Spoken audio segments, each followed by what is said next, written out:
یہ اقتدار کی جنگ نہیں تھی، اقدار کی جنگ تھی۔ دو شخصیتوں کی لڑائی نہیں تھی، دو نظریات کا ٹکراؤ تھا۔ یہ حق اور باطل کا معرکہ تھا۔ یزید ظلم کا استعارہ ہے، حسین ابن علی امن کی علامت ہے۔ یزید جبر کا پتلا ہے، حسین صبر کا پیکر ہے۔ یزید اپنی بدطینت فطرت اور اپنی طبع ناہموار کے باعث دنیا پر ذلت و رسوائی، ظلم، جبر، جور و زیادتی کی علامت بن کے ابھرا، اور حسین ابن علی رضی اللہ تعالی عنہ حق و صداقت کا نشان بن کے ابھرا۔ کربلا کے تپتے ہوئے ریگزار میں حسینی اور یزیدی دو کردار سامنے آتے ہیں۔ اقبال نے کہا تھا، موسیٰ و فرعون و شبیر و یزید، این دو قوت از حیات آید پدید،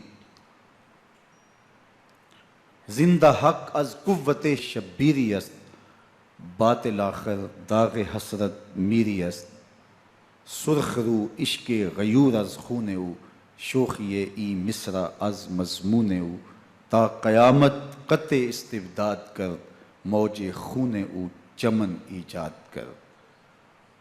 یزید بہدل کی بیٹی محسون کا ناپاک بیٹا تھا، اور حسین محمد عربی کی بیٹی فاطمہ کا شہزادہ تھا۔ یزید دمشق کے اطراف میں سرجون اور جریر، اختل جیسے اوباشوں کے جھرمٹ میں پل کے جوان ہوا۔ حسین کے گھر کا دروازہ مسجد نبوی کے اندر کھلتا تھا۔ یزید نشے میں دھت ہو کر کے نمازیں چھوڑ دیتا تھا۔ حسین کی کربلا کے اندر بھی نماز تہجد قضا نہیں ہوئی۔ یزید ظلم کا دوسرا نام ہے، حسین امن کی علامت ہے۔ یزید نے زندگی میں ایک مرتبہ حج کیا اور شراب کے مٹکے ساتھ لے کے آیا، اور اختل اور دیگر گویوں اور مغنیوں کو اپنے ساتھ رکھا تاکہ سفر آسانی سے کٹے۔ حسین ابن علی نے 25 حج سواری ہونے کے باوجود پیدل کیے۔ یزید حج بیت اللہ کے بعد مدینہ المنورہ آیا اور شراب کی ایک مجلس بپا کی۔ حضرت امام حسین رضی اللہ تعالی عنہ جب وہاں پہنچے تو شراب کی پھیلی ہوئی بدبو کو محسوس کرتے ہوئے فرمایا، یہ بو کیسی ہے؟ تو نشے میں دھت یزید بولا، یہ شام میں بنتی ہے، اور ایک جام منگوایا اور اس کو پیتے ہوئے دوسرا جام حضرت امام حسین رضی اللہ تعالی عنہ کی طرف بڑھاتے ہوئے کہا، ابا عبداللہ لیجئے۔ تو حضرت امام حسین رضی اللہ تعالی عنہ نے فرمایا، میں اس کی طرف دیکھتا بھی نہیں ہوں، اور پھر وہ عشقی اشعار پڑھنے لگا۔ جب یزید کی شراب نوشی کا منظر امام حسین رضی اللہ تعالی عنہ اپنی آنکھوں سے دیکھ چکے تھے تو مجھے بتاؤ یزید کے ہاتھ پہ امام حسین کا پاک ہاتھ کیسے آتا؟ حضرت امام حسین رضی اللہ تعالی عنہ جس ماحول میں پلے تھے، جس ماحول میں پرورش پائی تھی، جس ماحول میں رہے تھے، وہ پاکیزہ اور تقدس مآب ماحول تھا۔ اور یزید کبھی اطراف دمشق میں، کبھی غوطہ میں، کبھی الخضرہ محل میں، اور کبھی کہاں اور کبھی کہاں داد عیش دیتا رہا اور لہو و لعب کے اندر مصروف رہا، اور اس کی زندگی ان چیزوں سے عبارت تھی۔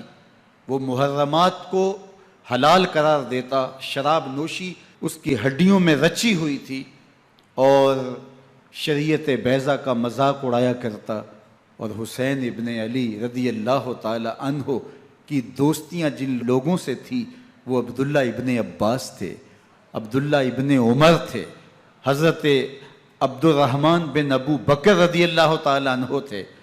یزید تو جوا کھیلتا رہا، یزید تو قمار بازی کرتا رہا، یزید تو شراب نوشی کرتا رہا، اور حسین ابن علی مسجد نبوی کے ممبر میں حضور کے پہلوؤں میں بیٹھتے رہے۔ زمانے نے وہ منظر دیکھا کہ سرخ رنگ کے جوڑے پہنے ہوئے حسنین کریمین حجرہ فاطمہ سے نکلتے ہیں، کم عمری کی وجہ سے کبھی گرتے ہیں کبھی سنبھلتے ہیں، اور آقا کریم خطبہ ارشاد کر رہے ہیں، خطبہ چھوڑ کے حضور نے شہزادوں کو اٹھا لیا۔ وہ منظر بھی زمانے نے دیکھا۔ حضرت عبداللہ بن شداد کہتے ہیں کہ حضور سجدے میں تھے اور سجدہ اتنا طویل ہو گیا، ہمیں لگا یا تو وحی کا نزول ہو رہا ہے یا پھر اللہ کا حکم آ گیا اور اللہ کے محبوب کی روح قبض کر لی گئی۔ لیکن میں نے جب نظریں اٹھا کے ننکیوں سے دیکھا تو کیا منظر تھا کہ حسین ابن علی حضور کی پشت پہ بیٹھے ہوئے اور میرے آقا سجدے کو طول دے رہے ہیں۔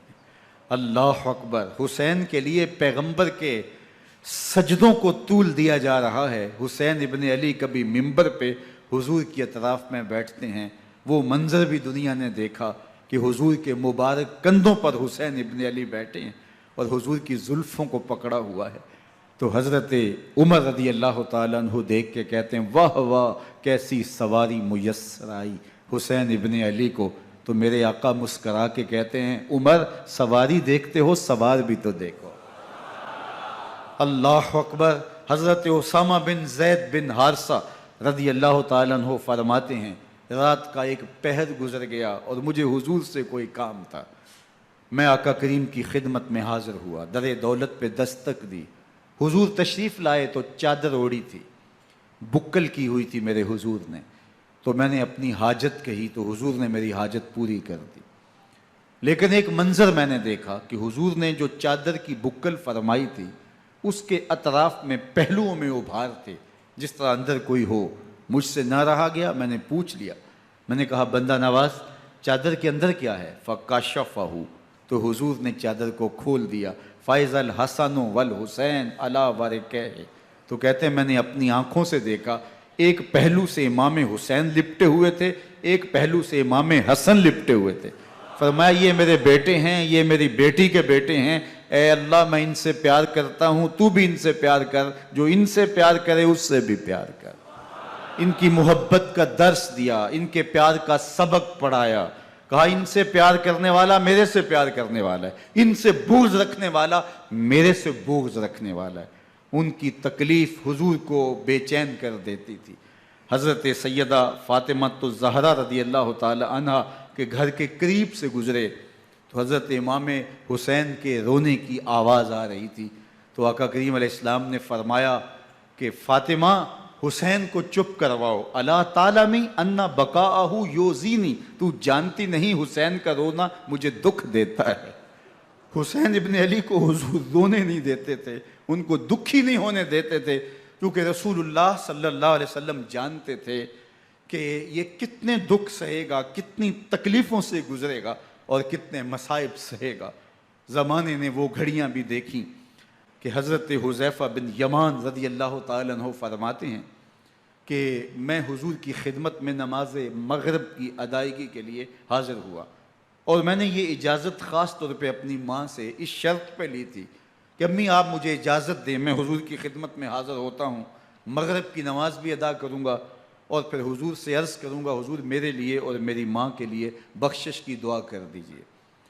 ماں نے اس شرط پہ اجازت دے دی اور میں حضور کی خدمت میں آ گیا، نماز مغرب ادا کی، سلام پھرا تو میرے دل میں آرزو تھی میں حضور سے عرض کروں حضور میرے لیے اور میری ماں کے لیے مغفرت کی بخشش کی دعا کر دیں، لیکن حضور عبادات میں ذکر میں نوافل میں ایسے مشغول ہوئے کہ میں آرزو رکھنے کے باوجود بھی عرض نہ کر سکا۔ خیر نماز عشاء کا وقت ہوا، اذان پکاری گئی، حضور مصلی پہ آئے، نماز پڑھی، سلام پھرا تو میرے دل میں پھر خیال آیا کہ ماں سے ایک نماز کی چھٹی لی تھی، نمازیں بھی 2 ہو گئیں، ماں نے جاتے پوچھنا ہے حضور سے میرے لیے اور اپنے لیے مغفرت کی بخشش کی دعا کروائی تھی تو کیا جواب دوں گا؟ اور حضور اٹھے اور کاشانہ اقدس کی طرف چل دیے۔ اب میرے دل میں یہ خیال رہ کے آ رہا تھا کہ ماں کو کیا جواب دوں گا؟ میں تو حضور سے بخشش و مغفرت کی دعا کروا ہی نہیں سکا۔ جب حضور چل پڑے تو غیر ارادی طور پہ میں بھی حضور کے پیچھے چل پڑا۔ چلنے میں تھوڑی سی رفتار تیز ہو گئی جس سے قدموں کی آہٹ پیدا ہوئی، تو جب آواز پیدا ہوئی تو حضور نے رخ پھیرے بغیر فرمایا من ھذا، میرے پیچھے پیچھے کون آ رہا ہے؟ پھر خود ہی کہا حذیفہ تو نہیں؟ تو میرا دل دھڑک رہا تھا، قلت نعم، میں نے کہا جی حضور میں حذیفہ ہوں۔ فرمایا ما حاجتک غفر اللہ لک ولامک، کیا کام ہے؟ اللہ تجھے بھی بخش دے، تیری ماں کو بھی بخش دے۔ اب جو کام تھا وہ جنبش لب سے پہلے ہی ہو گیا، یہاں تو لفظوں کا سہارا بھی نہیں لینا پڑتا، وہ بند لبوں کی بولیاں بھی سنتے ہیں۔ اقبال بولا ہے فروغت صبح آثار و دہور، چشم تو بی نندائے ما فی الصدور، تیری نظر تو سینوں کے چھپے راز بھی دیکھتی۔ تو کہا ما حاجتوں کا غفر اللہ لک ولامک، اللہ تجھے بخش دے، تیری ماں کی بھی مغفرت کر دے، کیا کام ہے؟ اب جو کام تھا وہ تو ہو گیا۔ تو میرے حضور نے ارشاد فرمایا حذیفہ سنو، ابھی ایک فرشتہ آیا ہے جو اس سے قبل دھرتی پر پہلے کبھی نہیں آیا، آج پہلی مرتبہ اللہ سے اجازت لے کے 2 کام کرنے آیا ہے۔ ایک تو مجھے سلام کرنے آیا ہے اور دوسرا خوشخبری دینے آیا ہے کہ آپ کی بیٹی فاطمہ جنتی عورتوں کی سردار ہے اور حسن اور حسین جنتی جوانوں کے سردار۔ ایک طرف یزید ناپاک میسون کا پلیت بیٹا اور ایک طرف محمد عربی کا نواسا، فاطمہ کے دودھ کا اثر، علی المرتضیٰ کے خون کی تاثیر، رسول اللہ صلی اللہ علیہ وسلم کے کندھوں پہ بیٹھنے والا۔ ایک دن حضور نے امام حسین رضی اللہ تعالیٰ عنہ کے ہاتھ پکڑ لیے اور ان کے پاؤں اپنے پاؤں پہ رکھے اور پھر فرمایا بیٹے آگے بڑھو، اور ان کے پاؤں حضور کی پنڈلیوں پہ آئے۔ پھر کہا بیٹے اور آگے بڑھو، حتیٰ کہ ان کے پاؤں حضور کی رانوں پہ آئے۔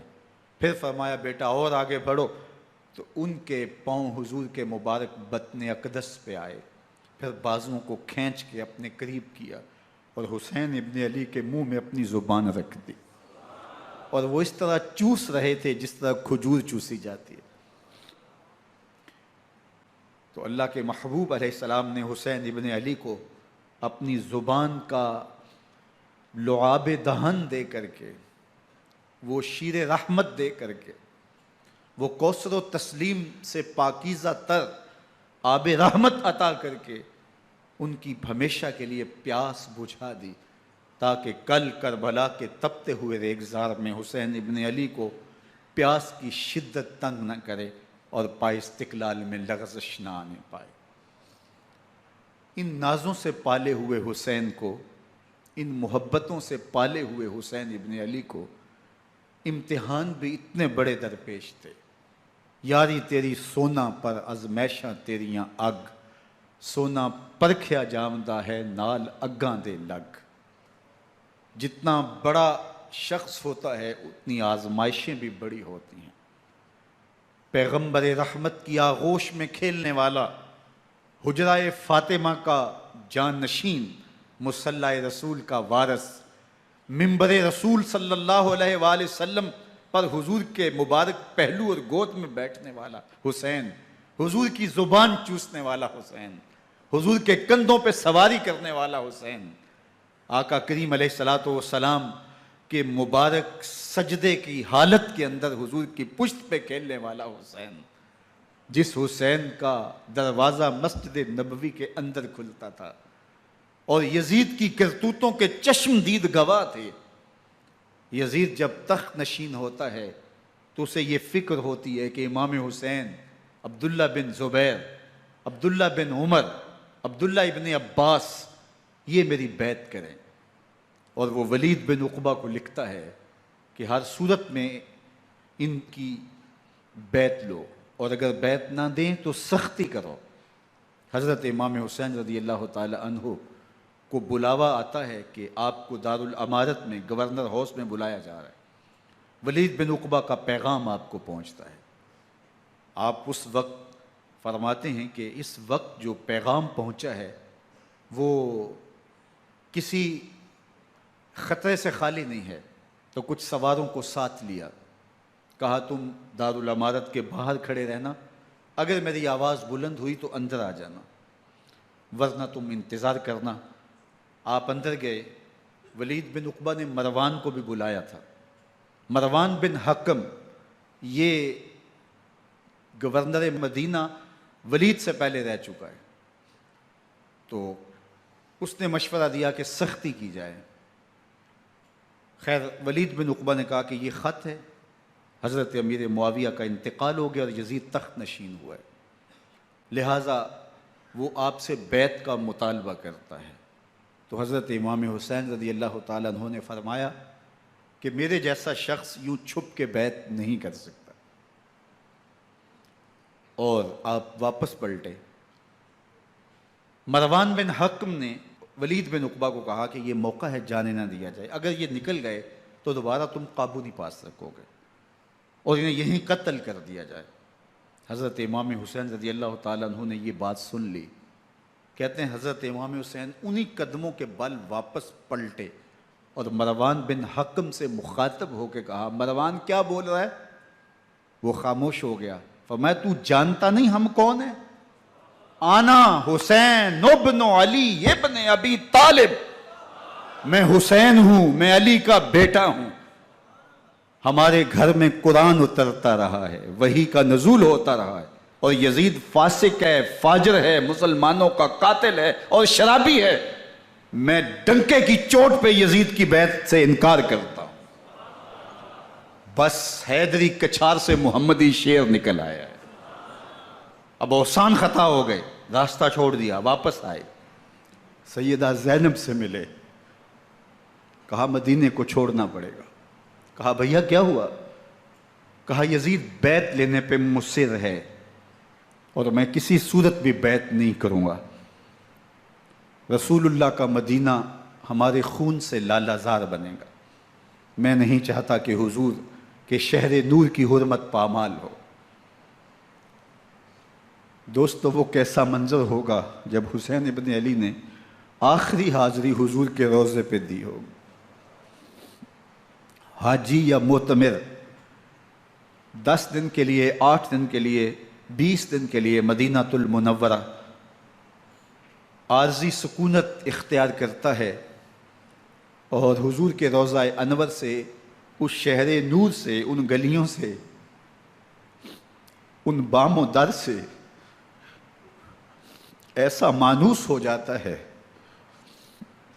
کہ جب واپس پلٹ رہا ہوتا ہے ان دعاؤں کے ساتھ کہ دوبارہ آنا بھی نصیب ہو، اور اسے لگتا ہے کہ میں دوبارہ بھی بلایا جاؤں گا، لیکن اس کے باوجود شہر حبیب چھوڑنا قیامت سے کم نہیں ہوتا۔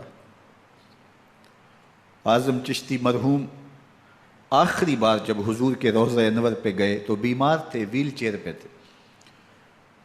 باب بقی سے باہر نکلے تو خادم سے کہا کہ میری ویل چیئر پیچھے سے کھینچو تاکہ میرا رخ روضہ انور کی طرف رہے، اور وہ پیچھے سے کھینچتا چلا جا رہا ہے، اور جب باب مکہ سے پیچھے جنت البقیع کے قریب سے گنبد خضرا نگاہوں سے اوجل ہونے لگا تو اعظم چشتی مرحوم نے کہا، جان بدن سے نکلتی ہے اعظم، جان بدن سے نکلتی ہے اعظم، کوئی آسان ہے مدینے سے جدا ہونا،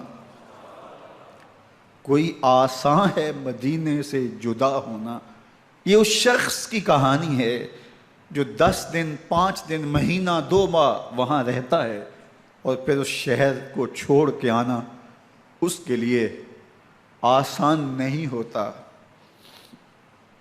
اور مجھے بتاؤ کہ حسین جو پیدا مدینے میں ہوا، جس کے گھر کا دروازہ مسجد نبوی کے اندر کھلتا تھا، جو مسجد نبوی کے اندر پرورش پا کے جوان ہوتا ہے اور مدینے کی گلیوں میں کھیلتا رہا، اس حسین ابن علی کے لیے مدینہ چھوڑنا، اور پھر وہ اس بات کا علم اور شعور رکھتے تھے کہ یہ آخری بار حضور کے در پہ حاضری ہے، دوبارہ اس شہر نور میں نہیں آ سکوں گا، تو کیا قیامت ہوگی اور کیا منظر ہوگا۔ محمد بن حنفیہ کے علاوہ خاندان نبوت کے جتنے لوگ تھے ان سب نے شہر مدینہ کو الوداع کہا، اور رات کے موقع میں مدینہ المنورہ کو، مسجد نبوی کو چھوڑ کر کے مکہ کی جانب عازم سفر ہوئے۔ 3 شعبان المعظم کو مکہ المکرمہ پہنچتے ہیں، ادھر کوفیوں کے خطوط آنے شروع ہو جاتے ہیں۔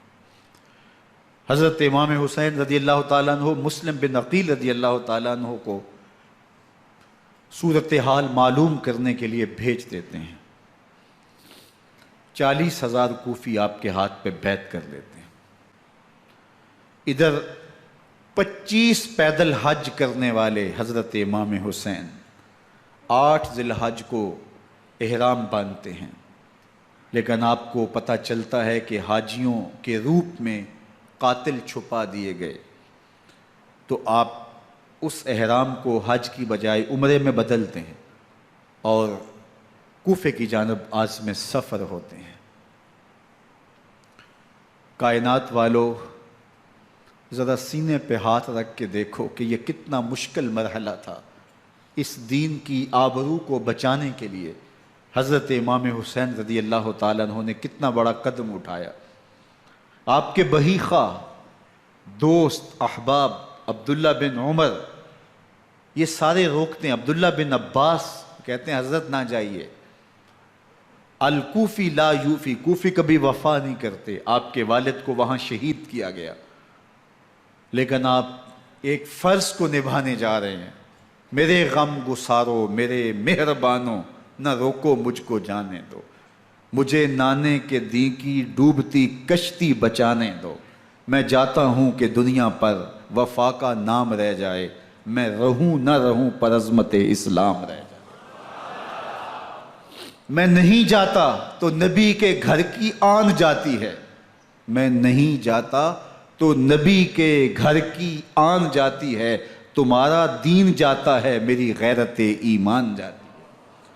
حضرت امام حسین یہاں سے چلتے ہیں، ابھی راستے میں ہی پہنچتے ہیں کہ یہ خبر آتی ہے کہ کوفے والوں نے بے وفائی کر دی، حضرت مسلم بن عقیل رضی اللہ تعالیٰ عنہ کو شہید کر دیا گیا، نعمان بن بشیر معزول کر دیے گئے، ابن مرجانہ ابن زیاد وہاں متعین کر دیا گیا جو سخت گیر شخص تھا، اور اس نے لوگوں کو ڈرایا، دھمکایا، اور کوفے کے لوگوں کے دل بدل گئے اور وہ بیعتیں توڑنے لگے۔ وہ منظر مسجد کوفہ کا کتنا دلگداز تھا، جب امام نماز کے لیے کھڑے ہوئے تو 40,000 لوگ آپ کے پیچھے تھا۔ جب سلام پھیرا اور امام نے دیکھا کہ پیچھے لوگ نہیں ہیں، پھر لوگوں نے اپنے دروازے بھی بند کر لیے۔ رات کی تنہائیاں ہیں اور حضرت مسلم بن عقیل کو کوئی پناہ دینے والا نہیں ہے، لوگوں نے دروازے بند کر لیے کہ کہیں ہمارے گھر میں نہ آ جائیں اور ہم مشقت اور حکومتی تشدد کا شکار نہ ہوں۔ کتنا دردناک لمحہ ہے حضرت مسلم بن عقیل رضی اللہ تعالیٰ عنہ پہ، اور پھر حضرت مسلم بن عقیل بے دردی سے شہید کر دیے جاتے ہیں۔ آپ ابھی راستے میں ہیں، یہ ساری کہانی پہنچتی ہے کہ حضرت مسلم شہید کر دیے گئے اور بے دردی سے شہید کر دیے گئے۔ وہ جنہوں نے خط لکھے تھے کہ ہم آپ کے ساتھ ہیں اور ہم منتظر ہیں، چشم برا ہیں، آپ کے قدموں کی چاپ سننے کے لیے بےتاب ہیں، آج انہوں نے بیعتیں توڑ دی۔ 40,000 کوفی منحرف ہو گئے۔ مسجد کوفہ کا وہ منظر کس قدر روح کو تڑپا دینے والا تھا۔ ہم پچھلے سال عصر اور مغرب کے درمیان جب کوفہ پہنچے تو سورج ڈوبنے کے قریب تھا۔ میں نے اپنی زندگی میں اتنا اداس موسم کہیں نہیں دیکھا جتنا اداس موسم کوفے میں دیکھا۔ ایسے لگتا تھا جس طرح کوفے کی آب و ہوا آج بھی شرمندہ ہے، جو مسلم بن عقیل اور خاندان نبوت کے ساتھ اہل کوفہ نے کیا۔ حضرت امام حسین رضی اللہ تعالیٰ عنہ کو ان کے بہی خواہوں نے، اعزاء نے، اقربا نے، دوستوں نے، آوان و انصار نے، ساتھیوں نے کہا کہ حضرت حالات یکسر تبدیل ہو گئے، اب ہمیں مراجعت کر جانی چاہیے، واپس پلٹ جانا چاہیے۔ تو حضرت امام حسین کافی سوچ بچار میں رہے، پھر اس کے بعد آپ نے فیصلہ کیا کہ ہم آگے بڑھیں گے۔ دوستوں نے کہا کہ حضرت اگر آپ آگے بڑھیں گے تو ہمیں لگتا ہے کہ وہ آپ کے ساتھ سلوک اچھا نہیں کریں گے اور آپ بچوں کے سامنے پیاس سے شہید کر دیے جائیں گے۔ تو حضرت امام حسین رضی اللہ تعالیٰ عنہ نے وہاں ایک خطبہ ارشاد فرمایا کہ لوگوں تم جو مجھے بتا رہے ہو مجھے اچھی طرح معلوم ہے، جو تم مجھے منظر پیش کر رہے ہو وہ میری نگاہوں میں ہے، اور جو کچھ ہونے والا ہے چشم تصور وہ منظر دیکھ رہی ہے۔ چونکہ حضرت امام حسین رضی اللہ تعالیٰ عنہ کی شہادت کی خبر حضرت امام حسین کے پیدا ہوتے ہی خاندان نبوت میں عام تھی۔ حضور علیہ الصلوۃ والسلام کو یہ بات جبریل امین نے آ کے بتائی تھی جب حسین ابن علی کے ساتھ حضور محبت کا اظہار کر رہے تھے، تو یہ جبریل امین نے آ کے کہا تھا حضور آپ کا یہ بیٹا ارض طف میں شہید کر دیا جائے گا، اور کربلا کی مٹی لا کے حضور کو دی اور ام سلمہ کو حضور نے عطا کر دی۔ حضرت ام سلمہ کہتی ہیں کہ ایک دن میں سوئی تو خواب دیکھا کہ حضور کے مبارک بال بکھرے ہوئے ہیں اور سخت پریشان ہیں، تو میں نے کہا کہ حضور آپ کی یہ کیا حالت ہے؟ وَبِيَدِهِ قَارُورَةٌ، اور حضور کے ہاتھ میں ایک شیشی ہے، فِيهَا دَمٌ، جس کے اندر خون ہے۔ تو میں نے کہا حضور یہ کیا؟ فرمایا میں قتل گاہ حسین سے آ رہا ہوں اور یہ حسین ابن علی کا خون ہے۔ تو کہا 10 محرم کا دن تھا، دوپہر کا یہ منظر تھا، میں کیلولہ کر کے اٹھی، جب میں نے دیکھا تو وہ شیشی جس میں کربلا کی مٹی رکھی تھی وہ خون بن چکی تھی۔ تو یہ خبر پہلے دی گئی تھی، یہ بتا دیا گیا تھا۔ فرمایا میرے دوستو جو تم مجھے بتاتے ہو میں اس سے بے خبر نہیں ہوں، یہ سب کچھ ہونے والا ہے، لیکن اس کے باوجود میں کیوں جا رہا ہوں؟ تو آپ کا ایک تاریخ ساز جملہ ہے جو کربلا کے فلسفے کو ہمارے سامنے رکھتا ہے کہ یہ اتنا بڑا امتحان کیوں دیا۔ حضرت امام حسین رضی اللہ تعالیٰ عنہ نے فرمایا وَلَكُمْ فِيَّ أُسْوَةٌ، میں اس لیے جا رہا ہوں قیامت تک ظلم، جبر اور ناانصافی کے خلاف کھڑے ہونے والوں کے لیے کوئی نمونہ تو ہو۔ میری زندگی قیامت تک ظلم، جبر اور استحصالی نظام کے خلاف کھڑے ہونے والوں کے لیے نمونہ ہے۔ تو حضرت امام حسین رضی اللہ تعالیٰ عنہ نے حق اور باطل کے درمیان ایک سرخ لکیر کھینچ دی اپنے خون سے۔ اب حق اور باطل کا امتیاز کرنا مشکل نہیں ہے، کوئی باطل پہ اڑا رہے تو الگ بات ہے، لیکن امتیاز کرنا مشکل نہیں ہے۔ حدود بالکل واضح کر دیں۔ اقبال نے یہاں کتنی خوبصورتی کے ساتھ اس مضمون کو نبھایا۔ سرخ رو عشق غیور از خون او، شوخی این مصرع از مضمون او، تا قیامت قطع استبداد کر، موج خون او چمن ایجاد کر۔ ایک جہاں آباد کر دیا، حق اور باطل کی راہیں اجال دی۔ اب لوگوں کو یزید کا چہرہ پہچاننے میں دیر نہیں لگتی، وقت کے ہر یزید کا چہرہ آسانی سے پہچانا جا سکتا ہے۔ یہ معرفت زمانے کو کروائی کس نے؟ حسین ابن علی نے کروائی رضی اللہ تعالی عنہ۔ تو حضرت امام حسین نے فرمایا کہ جو میرے ساتھ ہونے والا ہے میں اچھی طرح جانتا ہوں، لیکن میں اس کے باوجود آگے بڑھوں گا۔ پھر بڑھے اور کربلا میں جا کے خیمہ زن ہو گئے۔ 7 محرم کو پانی بند کر دیا گیا، پانی بند ہوا تو کھانا بھی میسر نہیں تھا، لیکن ذکر پانی کا ہوتا ہے اس لیے کہ کھانے کے بغیر انسان کئی دن کاٹ لیتا ہے، لیکن پانی کے بغیر گزر نہیں ہوتی۔ تو فرات کی نہر سامنے اپنی موجوں کے ساتھ چمک رہی ہے، لیکن ایک قطرہ آب بھی آل رسول کو نہیں دیا جا رہا۔ کائنات کے اندر ایسے انوکھے امتحان بھی ہوتے ہیں، وارث ہوں ساقی کوثر کے، مالک ہوں حوض کوثر کے، اور بیٹے ہوں ساقی کوثر کے، اور آج ایک بوند پانی کی بھی میسر نہ ہو۔ صبر کا امتحان ہے، عزیمت کا امتحان ہے۔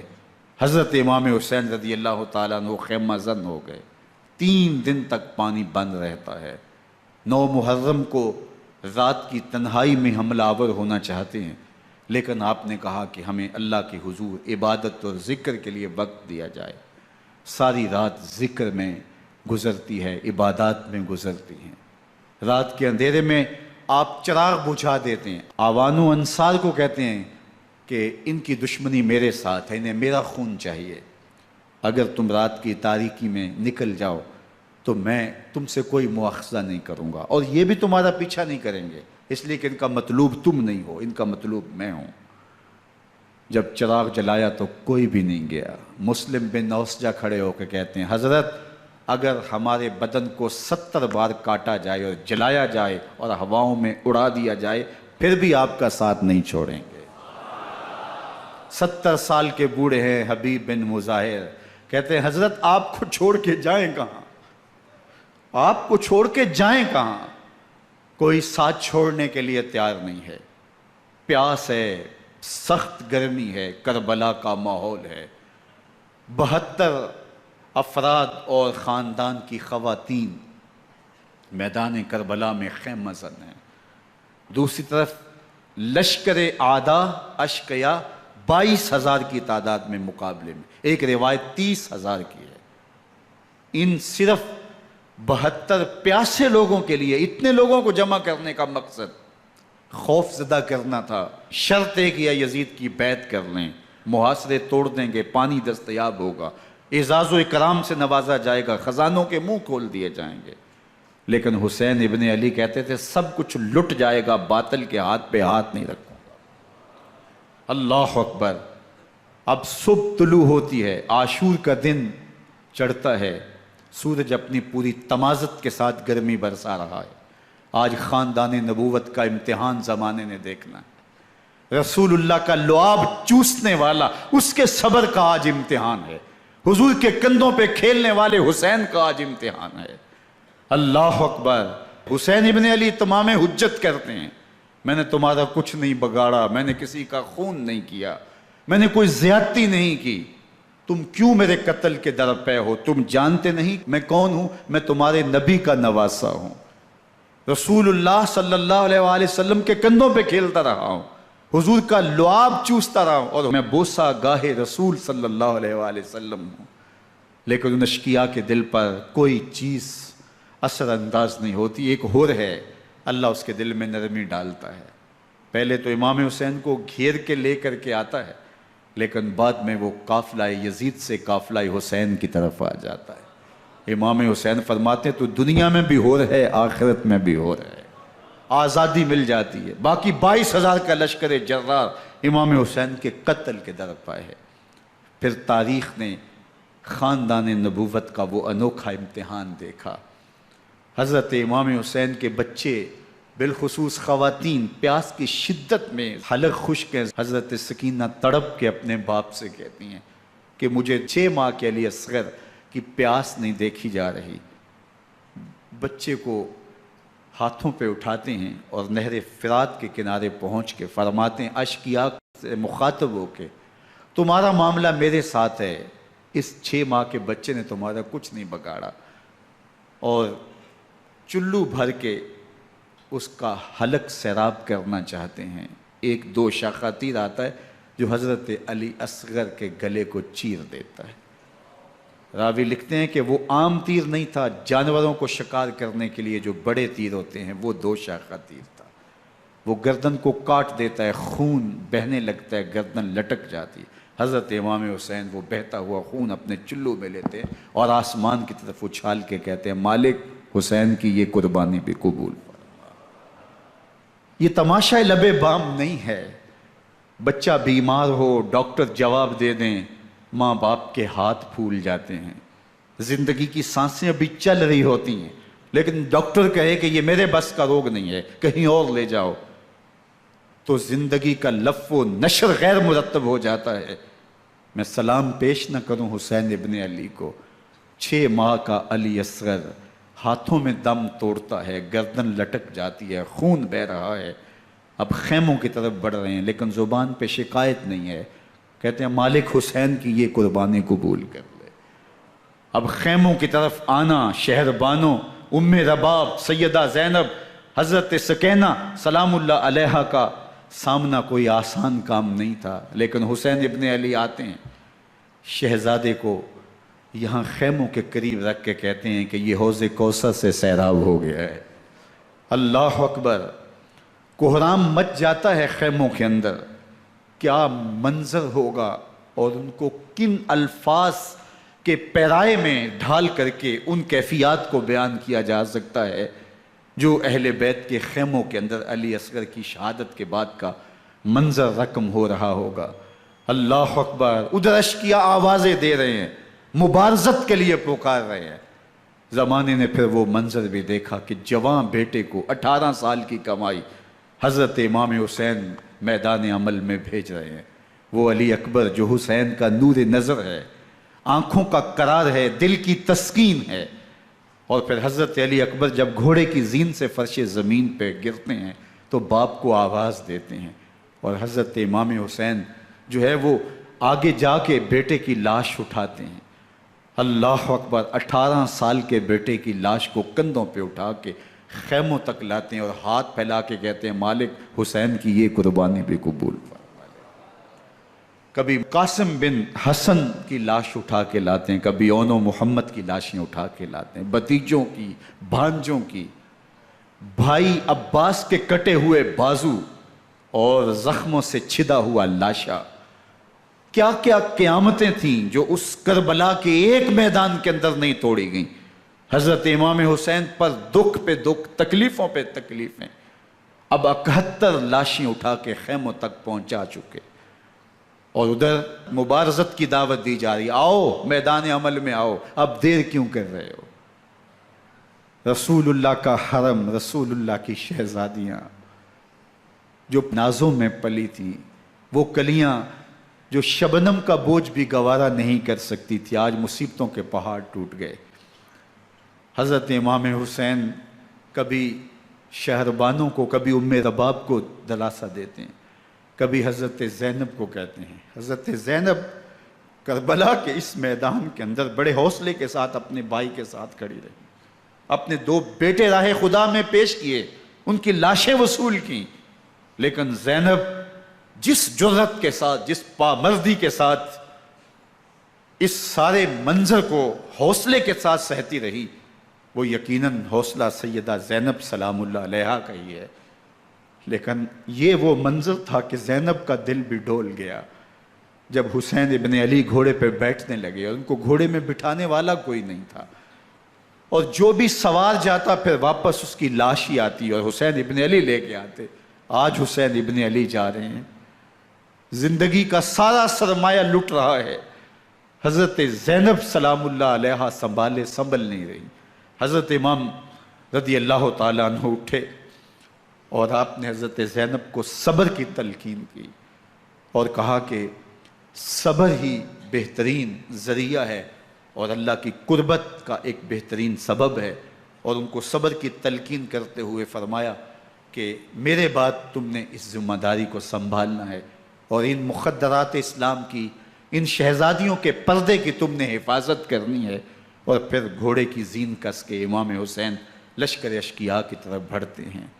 اب خیموں سے سسکیوں کی آواز آ رہی ہے، ان کا سردار، ان کا تاجدار آج سب کو چھوڑ کے کربلا کے میدان کی طرف بڑھ رہا ہے۔ جرم کیا کیا، قصور کیا کیا، اس نے کیا زیادتی کی کہ آج نیزوں اور انیوں کے مقابلے میں 22,000 کا لشکر حضرت امام حسین پہ ٹوٹ پڑتا ہے۔ آپ پھر تمام حجت کرتے ہیں میں نے کسی کو قتل نہیں کیا، خون ناحق نہیں بہایا، میرے خون کے درپے کیوں ہو، اپنی آخرت کیوں برباد کرتے ہو، تم جانتے نہیں میں کون ہوں، میں تمہارے نبی کا نواسا ہوں۔ لیکن ابن زیاد کہتا ہے مقابلے میں آؤ۔ پھر حضرت امام حسین رضی اللہ تعالیٰ عنہ مقابلے میں آتے ہیں، اور جب گھوڑے کو ایڑ لگا کے دشمن اشقیاء پہ ٹوٹتے ہیں تو پھر ایسا منظر ہوتا ہے کہ وہ بھیڑ بکریوں کی طرح آگے بھاگتے ہیں۔ 71 زخم کلیجے پہ لیے شجاعت کا یہ پیکر جب میدان میں آتا ہے، آواز آتی یہ کون ذی وقار ہے، بلا کا شاہ سوار ہے، لباس ہے پھٹا ہوا، غبار سے اٹا ہوا، تمام جسم نازنی چھدا ہوا کٹا ہوا، یہ نبی کا نور عین ہے، یہ بال یقین ہو سکتا ہے۔ یہ حسین ابن علی ہیں رضی اللہ تعالیٰ عنہ۔ پھر چاند بادلوں میں گھر جاتا ہے، شامی غنڈے تیر برساتے ہیں، تلواروں سے آپ کے بدن پر ضربیں لگاتے ہیں اور نیزوں سے آپ کے بدن کو پرو دیتے ہیں۔ جب آپ کا پیراہن بعد میں اتارا گیا تو آپ کے پیراہن میں 122 سوراخ تیروں کے تھے، 33 زخم تلواروں کے اور 34 گھاؤ نیزوں کے تھے۔ جب گھوڑے کی زین سے فرش زمین پر آئے، بدن چھلنی تھا، زخم زخم سے خون بہ رہا تھا۔ 3 دن کا پیاسا حسین، اللہ اکبر، بدن زخموں سے چور، 71 لاشیں کلیجے پہ لیے، مخدرات اسلام کے پردے کا خیال دل میں الگ ہے، لیکن گھوڑے کی زین سے جب فرش زمین پہ امام حسین آتے ہیں، زبان پہ ہائے نہیں، نالا و شیون نہیں، چیخ و پکار نہیں، آتے ہی پیشانی سجدے میں رکھتے ہیں اور پکارتے ہیں اللہم ردن بقضائک وصبرن علی بلائک تسلیما لامرک سبحان ربی الاعلی۔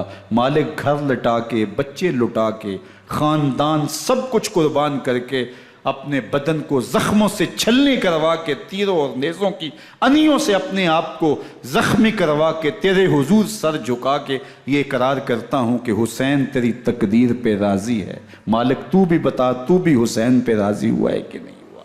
آواز آ رہی ہے، اس پیاسے پر علی شیر خدا کو ناز ہے، اس نواسے پر محمد مصطفیٰ کو ناز ہے۔ اوروں نے بھی سجدے کیے پر اس کا عجب انداز ہے، اس نے وہ سجدہ کیا جس پر خدا کو ناز۔ حسین ابن علی رضی اللہ تعالیٰ عنہ کا سر انور دست قاتل نے تب کاٹا جب وہ سجدے میں جھکا ہوا تھا۔ یزید نے کہا میں بیعت لوں گا، امام حسین نے کہا کبھی بھی نہیں دوں گا، یہ سر کٹ سکتا ہے، جھک نہیں سکتا۔ سر کاٹ کے نیزے کی نوک پہ چڑھا دیا گیا، اور یہ اس بات کا اعلان تھا کہ ہم جیت گئے اور حسینی ہار گئے، اور لشکر یزید میں غوغا مچ گیا، نقارے بجنے لگے کہ ہم جیت گئے، دیکھو امام حسین شہید کر دیے گئے، اور سر کاٹ کے نیزے کی نوک پہ چڑھایا گیا۔ لیکن لشکر یزید سے یہ آواز آئی، یہ کیسا سر ہے جو کٹ کے بھی سر بلندی ہے، کٹ گیا ہے پھر بھی اونچا ہے۔ اللہ اکبر، یہ سر سجدے میں کٹا ہے، رب کے حضور عبادت کی حالت میں کٹا ہے۔ حسین آج بھی سجدے میں ہے، اللہ اکبر، حسین آج بھی سجدے میں ہے، بلکہ کٹے ہوئے سر کا رخ زمین کی جانب تھا اور کٹی گردن آسمان کی طرف، یوں نیزے پہ پرویا گیا۔ اللہ اکبر، ایک شاعر نے نقشہ کھینچا، بآنکھ سر نیزے پہ اور سوئے زمیں ہے روح، یعنی سجدہ ثانی کی ہے آرزو۔ رکعت کے 2 سجدے ہوتے ہیں، ابھی ایک سجدہ ہوا تھا کہ دست قاتل نے سر کاٹ دیا، کہا حسین کی پیشانی میں دوسرے سجدے کی تمنا مچل رہی ہے۔ یہ تھا حسین ابن علی کا سجدہ، ساری زندگی رب کے حضور سجدہ قضا نہیں ہونے دیا۔ آج پانی نہیں ہے، اللہ اکبر، آج تیمم کر لیتے ہیں، آج اپنے خون کو اوڑھ کر کے حسین نے اپنی پیشانی اپنے مالک کے حضور جھکا کر کے عظیمت کی وہ انوکھی داستان رقم کر دی کہ صدیاں گزرنے کے باوجود بھی ان کی یادوں کے چراغ روشن ہیں۔ جب حضرت امام حسین اور دوسرے آیان و انصار کو شہید کر دیا گیا تو ان کے سر نیزوں کی نوک پہ چڑھا دیے گئے۔ حضرت امام حسین کا کٹا ہوا سر اور باقی 71 افراد کے کٹے ہوئے سر نیزوں کی نوک پہ، اور 10 سواروں کو ابن سعد نے کہا کہ ان کو رون دو، اور گھوڑوں کی ٹاپوں تلے حضرت امام حسین رضی اللہ تعالیٰ عنہ اور ان کے آوان و انصار کو جو ہے وہ روندا گیا، حتیٰ کہ ان کی استخوان مبارک، ان کی ہڈیاں بھی چور چور ہو گئیں۔ روننے سے قبل ان کا لباس اتار لیا، ان کے کپڑے اتار لیے گئے۔ اللہ اکبر، کیسی دردناک گھڑیاں تھیں۔ یزید کا صرف یہی بد کرداری کا مرحلہ نہیں تھا، اس کربلا کے صحرا کے اندر یزید نے جس طرح امام حسین رضی اللہ تعالیٰ عنہ کو شہید کیا اور حضرت امام حسین کے خاندان کو شہید کیا، جب مدینہ المنورہ پر یزید نے مسلم بن عقبہ کو مقرر کیا، جس کو بزرگوں نے مصرب بن عقبہ کہا ہے، تو اس کو کہا 3 دن تک مدینے کا حرم تمہارے لیے حلال ہوگا، جو چاہو تم کرنا، اور شامی فوجوں کو اجازت ہوگی۔ تو وہاں بھی انہوں نے 10,000 تابعین اور 700 صحابہ کو شہید کیا۔ حضرت ابو سعید خدری رضی اللہ تعالیٰ عنہ گھر سے باہر نکلے، کافی بوڑھے ہو چکے تھے، تو انہوں نے حضرت ابو سعید خدری کو پکڑ لیا، کہا تم کون ہو؟ کہا مجھے ابو سعید خدری کہتے ہیں۔ تو کہا ہاں تمہارا نام سنا ہے، اور داڑھی سے پکڑ کے کھینچا اور کہا کہ ہے تمہارے پاس جو ہمیں دو؟ تو کہا کہ میرے پاس تو کچھ بھی نہیں، میں تو فقیر آدمی ہوں۔ تو ان کے گھر ان کو لے گئے، تو 2 کبوتر رکھے تھے حضرت ابو سعید خدری نے، تو وہ کبوتر لوٹ کے لے گئے۔ اللہ اکبر۔ حضرت ابن سنان رضی اللہ تعالیٰ عنہ کو، جو حضور کے علم بردار تھے فتح مکہ کے دن، ان کو ستو پہلے پلائے اور پھر ان کی گردن کاٹی گئی اور کہا یہ ہے وہ ستو جو تم زندگی میں آخری بار پیو گے۔ ایک گھر میں داخل ہوئی شامی فوج، تو ایک خاتون کے ابھی بچہ پیدا ہوا تھا، اور قابلہ نے، دائیہ نے وہ بچہ ماں کی چھاتی پہ لٹایا، اور وہ ماں کا پہلا دودھ پی رہا تھا۔ تو یہ جا کے کہنے لگے نکالو تمہارے پاس جو کچھ ہے۔ تو اس خاتون نے کہا تم جانتے ہو یہ بچہ کون ہے؟ تو انہوں نے کہا ہم نہیں جانتے۔ کہا یہ حضرت ابن ابی کبشہ انماری رضی اللہ تعالیٰ عنہ کا بچہ ہے، اور یہ وہ صحابی ہیں کہ جو بیعت الشجرہ کے موقع پہ حضور کے ہاتھ پہ بیعت کرتے ہیں۔ انہوں نے اس چیز کا لحاظ نہ کیا کہ جو کچھ ہے وہ ہمیں دو ورنہ تیرے بچے کو نہیں چھوڑیں گے۔ تو ماں بچے سے مخاطب ہو کے کہتی ہے، ابھی بچہ پیدا ہوا ہے اور ماں سے پہلا دودھ پی رہا ہے، کہ بیٹے اگر میرے پاس کچھ ہوتا، وہ قیمتی سے قیمتی چیز بھی ہوتی، تیری جان کے لیے قربان کرتی، لیکن اس وقت میرے پاس کچھ ہے نہیں۔ تو ایک شکی آگے بڑھا اور بچے کو ایک ٹانگ سے پکڑ کے کھینچ کے دیوار کے ساتھ پٹک کے مارا، جس سے دماغ کا بھیجا نکل گیا۔ کیا کیا زیادتیاں نہیں کی۔ 700 صحابہ حرہ کے واقعہ میں شہید کیے یزید نے، اور 10,000 تابعین شہید کیے۔ مسجد نبوی میں منبر رسول کے ساتھ گھوڑے باندھے، اور وہ منبر رسول اور مصلی رسول کے قریب لید کرتے رہے۔ حضرت سعید عبد المسیب فرماتے ہیں میں نابینا تھا اور حضور کے روضہ انور کے پاس بیٹھا تھا، اور یزید کے سپاہی آتے، جو بھی مسجد میں نظر آتا پکڑ کے لے جاتے، مجھے نابینا سمجھ کے چھوڑ دیتے، لیکن میں پریشان تھا کہ ظہر کا وقت ہوگا، عصر کا وقت ہوگا، مغرب عشاء کا وقت ہوگا، نہ اذان، نہ اقامت، نہ جماعت، تو کیسے مجھے پتہ چلے گا کہ نماز کا وقت ہو گیا، اور کیسی میری نمازوں کا کیا بنے گا؟ میں اس فکر میں بیٹھا تھا۔ لم ازل اسمع الاذان والاقامت من قبر رسول اللہ صلی اللہ علیہ وآلہ وسلم۔ فرماتے ہیں جب بھی پھر نماز کا وقت آیا، گنبد خضرا سے اذان کی بھی آواز آئی، اقامت کی بھی آواز آئی۔ 3 دن تک مسجد نبوی کے اندر گھوڑے بندے رہے، اور مدینہ کی حرمت پامال کی۔ مدینہ کے گھروں کے اندر یہ بدکماش داخل ہوئے، اور جو بدکاریاں انہوں نے کی کلیجہ منہ کو آتا ہے۔ 1002 شیزائیں ان بدکاروں کی بدکاریوں کی وجہ سے کنواری حالت کے اندر حاملہ ہوئی۔ 3 دن تک مدینے کا حرم انہوں نے پامال کیا، اور پھر مکہ المکرمہ میں کعبہ اللہ پر گولے برسائے، اور کعبہ کا غلاف جل گیا۔ وہ تو یزید مر گیا، اور حضرت عبداللہ ابن زبیر رضی اللہ تعالیٰ عنہ نے اپنی خلافت کا اعلان کیا۔ یزید کے یہ کرتوت تھے، ادھر اہل مدینہ کو ستایا، ادھر اہل مکہ کو ستایا، اور رسول اللہ صلی اللہ علیہ وسلم کے خانوادے کی بے حرمتی اور توہین کی۔ نہ صرف انہیں قتل کیا گیا، ان کی لاشوں پہ گھوڑے دوڑائے۔ ابن سعد اور شمر جو ہے وہ خیموں میں داخل ہوا اور مخدرات اسلام کی چادریں چھیننے کی کوشش کی۔ حضرت زینب سلام اللہ علیہ نے مخاطب ہو کے کہا ہمارے چہرے کے رکھوالے چلے گئے ہیں، ظالم تو خیال نہیں کرتا ہم رسول اللہ کی بیٹیاں ہیں۔ حضرت شہربانو، حضرت زین العابدین اور حضرت زینب سلام اللہ علیہم، ان تینوں کو ایک اونٹ پہ باندھا گیا، اور باقی اونٹوں پہ باقی سادات کو، حضور کی شہزادیوں کو باندھا گیا، رسیوں میں جکڑا گیا، اور اونٹوں پہ باندھ کر کے کوفے کی جانب آگے آگے شہیدوں کے سر چل رہے ہیں، اور پیچھے یہ قافلہ چل رہا ہے۔ اور جب یہ قافلہ وہاں سے گزرا جہاں لاشیں پڑی تھی، امام زین العابدین 14 سال کے تھے اور بیمار تھے، اور ان کا حوصلہ نہ ہوا، وہاں غشی ان کے اوپر آنے لگی، اور وہ منظر ابن کثیر نے، باقی لوگوں سب نے لکھا ہے کہ پھر جب ان کی یہ حالت ہوئی تو پھر سیدہ زینب سلام اللہ علیہ، جنہوں نے ابھی تک بڑے حوصلے کے ساتھ ساری مشکلات کا مقابلہ کیا تھا، اب ان کے بندھن ٹوٹ گئے اور آنکھوں سے آنسو بہنے لگے، اور سیدہ زینب تھے امام حسین رضی اللہ تعالیٰ عنہ کی لاش پہ کھڑے ہو کے، اور وہ روندی ہوئی لاش، ٹوٹی ہوئی ہڈیاں، اور وہ برینا بدن، کٹا ہوا سر نیزے کی نوک پہ، اور لاش یہ پڑی ہے، تو حضرت سیدہ زینب نے مدینے کی طرف منہ کر کے جو ہے وہ حضور سے فریاد کی، یا محمد آہو، یا محمد آہو، ھذا حسین بالآراء مزمل بالدماء، یا محمد آہو بناتوں کا سبایا۔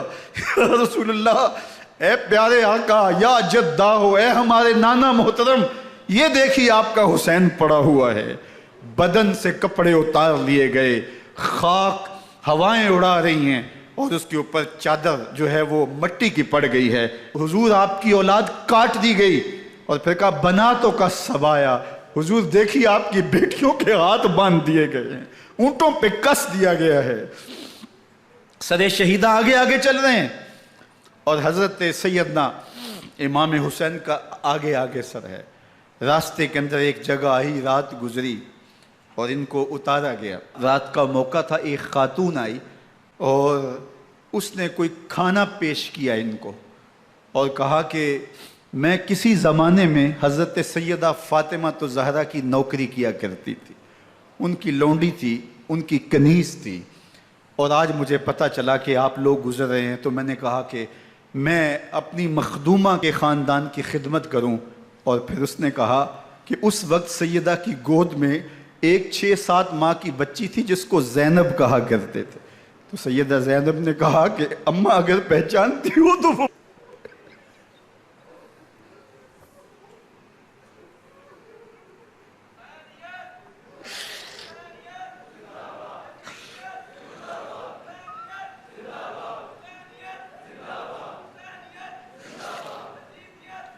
یہ تاراج اور لٹا ہوا کارواں پھر وہاں سے کوفے میں کیسے پہنچا، اور کوفے کے اندر سیدہ زینب سلام اللہ علیہا نے وہ یزید کے دربار میں، ابن زیاد کے دربار میں وہ جرأت آمیز جو باتیں کہیں، اللہ اکبر، زینب کی زبان میں علی کی خطابت بول رہی تھی، اور پھر دشمن اور دوست سارے رونے لگے، اور وہ کیا دل گداز منظر تھے۔ اور پھر یہ سروں کا قافلہ اور سادات کرام کا مشکیں کسی ہوئی ہیں اور اونٹوں پہ باندھے ہوئے، ان کو وہاں سے پھر قادسیہ، اور قادسیہ سے پھر دمشق یزید کے دربار میں پہنچایا گیا، اور وہاں سے یہ لٹے ہوئے خانمہ برباد تاراج لوگ مدینہ المنورہ میں کیسے پہنچے، اور اہل مدینہ نے کیسے استقبال کیا، اور وہ منظر کتنا دل گداز تھا جب اہل مدینہ زینب سے پوچھتے تھے زینب حسین کہاں ہے؟